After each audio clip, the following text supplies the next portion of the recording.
No século XIV, um inimigo invisível atravessou continentes, derrubou impérios e silenciou cidades inteiras. Não vinha em exércitos, não empunhava armas. Mesmo assim, matou mais pessoas do que qualquer guerra da história europeia.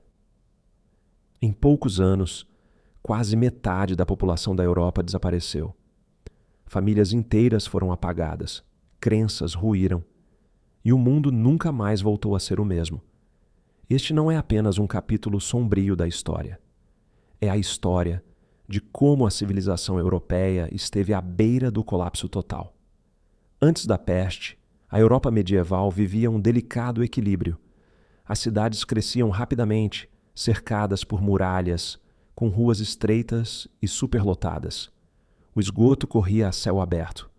O lixo se acumulava nas vielas. Ratos conviviam com pessoas dentro das casas. A maioria da população vivia no campo, presa ao sistema feudal.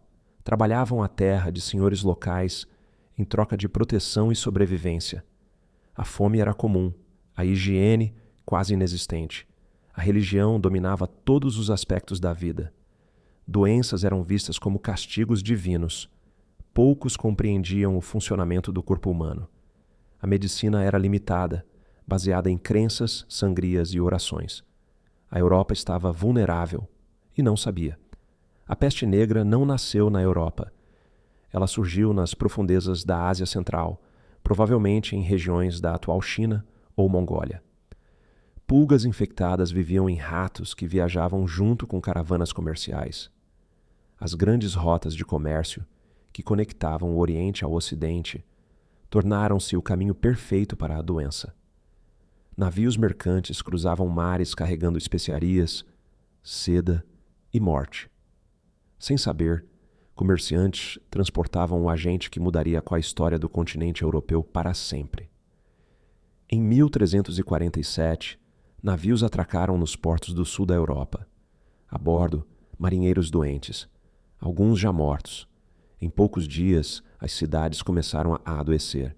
As pessoas caíam nas ruas. Febre, dor, desespero. O medo se espalhou mais rápido do que a própria doença. Cidades fecharam portões. Famílias abandonaram seus mortos. Médicos fugiram. Não havia explicações. Apenas pânico. A peste atacava de forma brutal. Primeiro, febre alta e fraqueza extrema. Depois, inchaços dolorosos surgiam no pescoço, axilas e virilha. Manchas escuras apareciam na pele. O corpo entrava em colapso. Muitos morriam em apenas 2 ou 3 dias. O impacto psicológico era devastador. As pessoas sabiam que estavam condenadas. O cheiro da morte tomava as cidades. Sinos de igrejas não paravam de tocar. Em algumas regiões, mais da metade da população morreu. Com milhões de mortos, o sistema entrou em colapso. Campos ficaram abandonados. Não havia trabalhadores suficientes para plantar ou colher. A produção agrícola despencou. A fome se espalhou. O comércio parou. Cidades inteiras foram deixadas para trás. Casas vazias, vilarejos fantasmas.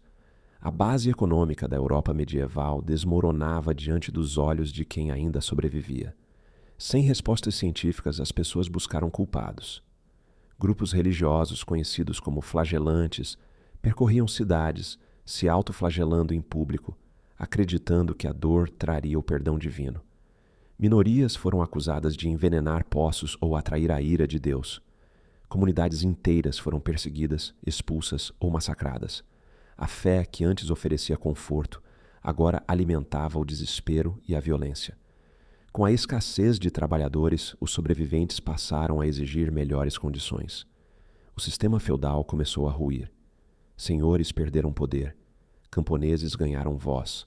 A economia lentamente se transformava.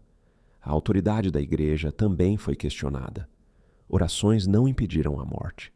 Dogmas começaram a ser desafiados.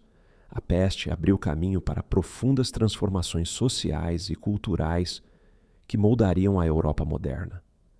Gradualmente, a doença perdeu força, não por cura, mas porque já havia matado milhões. Os sobreviventes reconstruíram cidades. Novas ideias surgiram. A valorização da vida humana mudou. A Europa que emergiu após a peste era diferente, mais crítica, mais consciente e profundamente marcada pelo trauma coletivo. A peste negra não foi apenas uma epidemia. Foi um divisor de águas na história da humanidade. Ela destruiu sistemas, derrubou crenças e redefiniu o curso da civilização europeia. Mostrou o quão frágil é a sociedade diante de um inimigo invisível. Séculos depois, sua sombra ainda ecoa, porque a história nos lembra sempre que o mundo pode mudar, em silêncio.